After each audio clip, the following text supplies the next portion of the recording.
वाळकी येथील वडिलोपार्जित जमिनीच्या हक्कासाठी कासार कुटुंबाचा लढा अखेर निर्णायक टप्प्यावर. अपील मंजूर, जुने आदेश रद्द.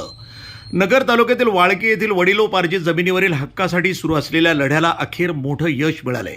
विश्वजित कासार यांच्या वडिलोपार्जित जमिनीच्या प्रकरणामध्ये महसूल प्रशासनाच्या निर्णयाविरोधामध्ये दाखल करण्यात आलेले अपील मंजूर करण्यात आले असून यापूर्वीचे आदेश रद्द करून जमिनीच्या मूळ हक्क अभिलेखांची पुन्हा तपासणी करण्याचे स्पष्ट निर्देश देण्यात आले आहेत.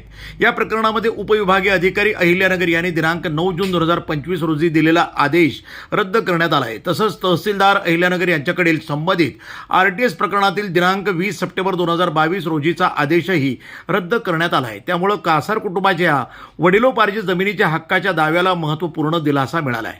आदेशात विशेषतः एकत्रीकरणापूर्वीचे अधिकार, एकत्रीकरणाचे अधिकार, अभिलेख, गट स्कीम, वाटणी आणि संबंधित पक्षाचे मूळ हक्क यांची सखोल तपासणी करण्याचे निर्देश देण्यात आले.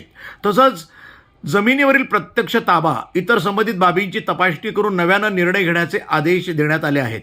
महसूल अभिलेखातील नोंदी आणि प्रत्यक्ष जमिनीवरील हक्क याबाबतचा वाद असल्यानं हे प्रकरण न्यायालयीन आणि महसूल पातळीवर महत्त्वाचं ठरलं आहे.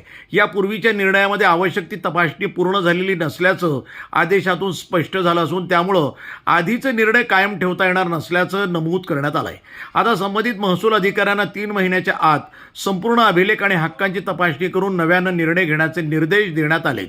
त्यामुळं वडिलोपार्जित जमिनीवरील हक्कासाठी लढा देणाऱ्या कासार कुटुंबाला मोठा कायदेशीर दिलासा मिळाला आहे.